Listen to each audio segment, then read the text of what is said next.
Shape आ शक्ल है वो नहीं सी जिस तरह लगभग सारे साढ़े जो काम बंधु आ जानते हैं भी ये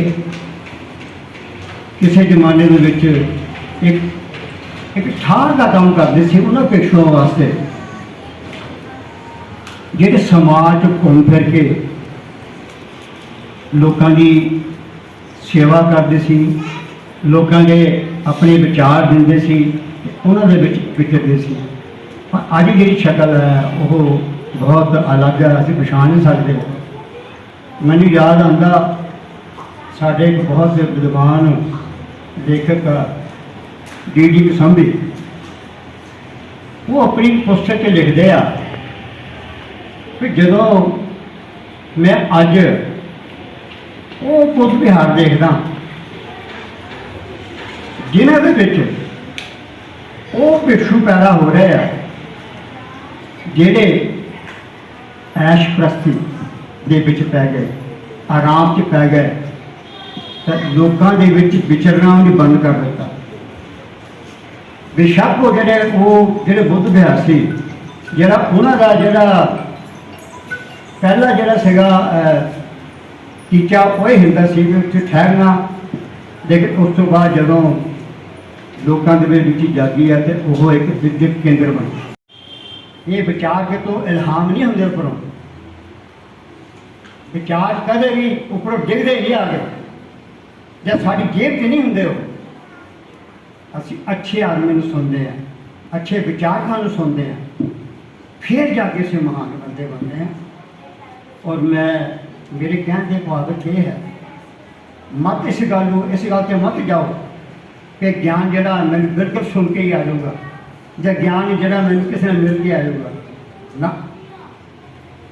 ज्ञान दोस्तों वो चीज़ है जो तुम पढ़ के तुम ज्ञान प्राप्ति करके ही प्राप्त हो सकता। मैं हूँ तुहाडे सामने कर मेरी जी पढ़ाई है अज के जमाने में बहुत घट है, लेकिन ये बावजूद भी जो मैं सोचदा जो मैं लिखदा वो कित्थों आया वो डॉक्टर अंबेडकर की जी वाणी है वह लिखा लिटरेचर है वो देखो। सो मैं जो अज का माहौल है वो मुताबिक मैं देखदा वाकई जिहड़े साडे जिहड़े बुद्ध विहार आ ये ज्ञान के स्रोत असीं इत्थे ज्ञान सुनते हैं ज्ञान प्राप्त करते हैं और ज्ञान ही सुनने वास्ते इकट्ठे होंगे हैं। असीं इहनूं ही धर्म कोई इस तरह की चीज़ नहीं है कि असीं सिर पर रख के तुरते हैं या असीं इहनूं उस शब्द च मंनते हैं कि मैं उस धर्म का कि मैं वधिया बंदा मैं उस धर्म का मैं घटिया बंदा। सो ये जिहड़ी डेफिनेशन है दुनिया का कोई भी आदमी कोई भी चिंतक ये कभी कबूल नहीं करेगा कि किसी बंदे की पछाण सिर्फ उस धर्म में बहुत फर्क।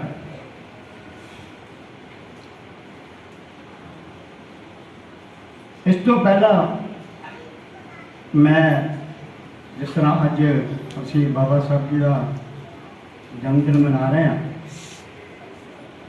मैं उन्होंने चिंतकों उन्होंने विचारकों उन्होंने विद्वानों का धन्यवाद करना चाहांगा जिन्होंने पढ़ के जिन्होंने सुन के डॉक्टर अंबेडकर आदमी तो महान और पहाड़ी दब के मर गए। दिस इज पॉलिटिक्स जैसे पॉलिटिशियन को पहले भी लोग है वो समूह मारना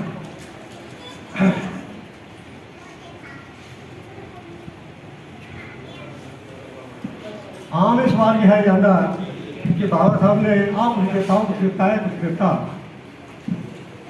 पर जो कुछ उन्होंने देता वो कोई बहुत घट लुकी जिक्र कर रहे होगा। चेयरमैन बनूंगा अगर वो चेयरमैन बन गए या member of the draft committee बने तो उनकी योग्यता के कारण उनकी गहरी सोच के कारण, उनका भाषा पर जो अबूर हासिल था उनको, उसके कारण। मिसाल दे रहा हूँ मैं आपको कि ये कॉन्स्टिट्यूशन, ये संविधान जिसका प्रियम्बल, जिसकी प्रस्तावना लिखी गई, वो किसने लिखी? वो प्रस्तावना का ड्राफ्ट जो है वो पंडित जवाहरलाल नेहरू ने बनाया। और ये हमारा जो संविधान है वो उसी प्रस्तावना के इर्द गिर्द घूमता है। हाँ, वक्त का ख्याल करते हुए जो भी तब्दीलियाँ ज़रूरी हुई वो उन्होंने की। हम डॉक्टर अंबेडकर की बात तो करते हैं, डॉक्टर अंबेडकर के नाम के साथ जो वाद जोड़ दिया गया है इसकी भी बात करते हैं, लेकिन ये वाद जो है वो गलत है, नहीं होना चाहिए। क्योंकि हमारे हिंदुस्तान में राष्ट्रवाद कभी था ही नहीं, जैसा रमेश जी ने कहा था। कंसेप्ट हमारा नहीं है, ये यूरोपियन कंसेप्ट है। और ये यूरोपियन कंसेप्ट जो है वो 19th सेंचुरी का है।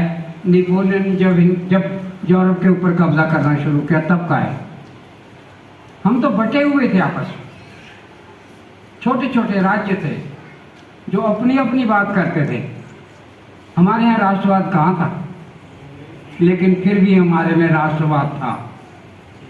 बचाने से नहीं बचेगी, उसके अंदर जो हमारे लिए जो हमारी ड्यूटीज लिखी हुई है, सबसे पहले तो यही है कि इस देश में संविधान के लागू होने से पहले की सारी मान्यताएं जो हिंदू व्यवस्था की बनाई हुई हैं वो हमने फॉलो नहीं करनी है।